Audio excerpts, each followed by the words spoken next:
He thought I was just another pushover coworker, the kind of person he could dump all his work on and take credit for.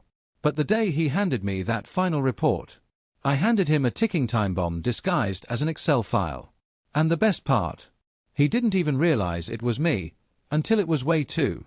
If you've ever had that one coworker who's lazy, smug, and somehow always gets away with everything, then buckle up. This is the story of how I turned the tables and delivered justice, cell by cell. If you love satisfying revenge stories, hit that like button, subscribe, and let's get into it. You know that one guy in every office?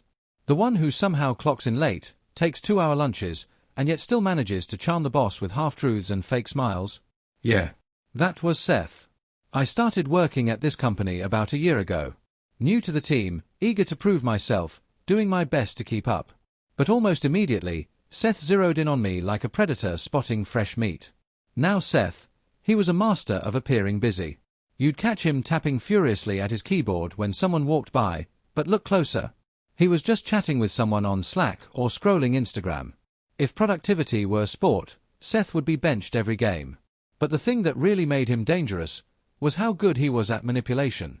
He'd send emails like, "Hey, mind lending a quick hand with this?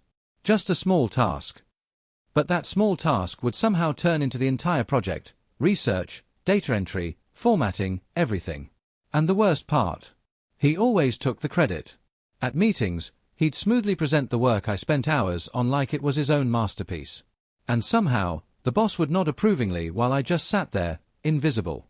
I tried speaking up once. I went to my supervisor and calmly laid it all out, how Seth was dumping work on me, disappearing during work hours, and barely lifting a finger. You know what she said? Well, Seth has been here a while. Maybe he's just mentoring you in his own way. Mentoring? Right. Conflict escalation, build frustration. Things escalated from annoying to unbearable around month 6. Seth started getting bolder.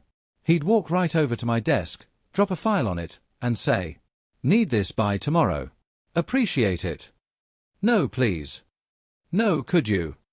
Just assumption. And of course, I'd do it. Not because I was a doormat, but because if the project failed, I knew I'd be blamed. Not him. Then came the final straw.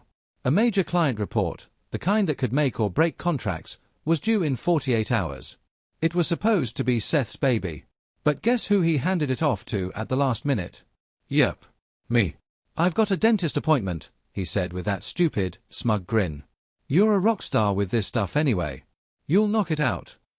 That night, I stayed late, again, while Seth probably sipped margaritas somewhere.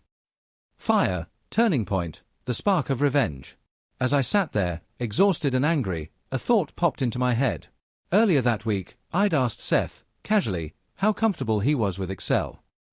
Not really my thing, he shrugged. "I just copy and paste what I need." "Why?" "Oh, Seth. You have no idea what you just handed me."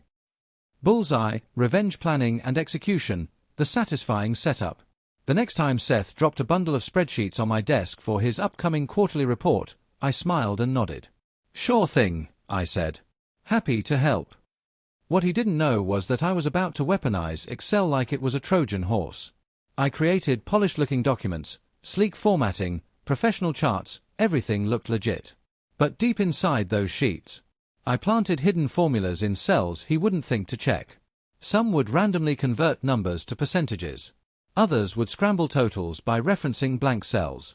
I even embedded conditional formatting rules that would hide data under very specific conditions, like if it was being copied. From the outside, everything looked perfect.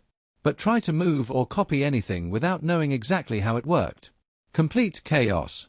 And just to top it off, I password protected the sheet structure. He couldn't even tell where the bugs were without knowing what to look for.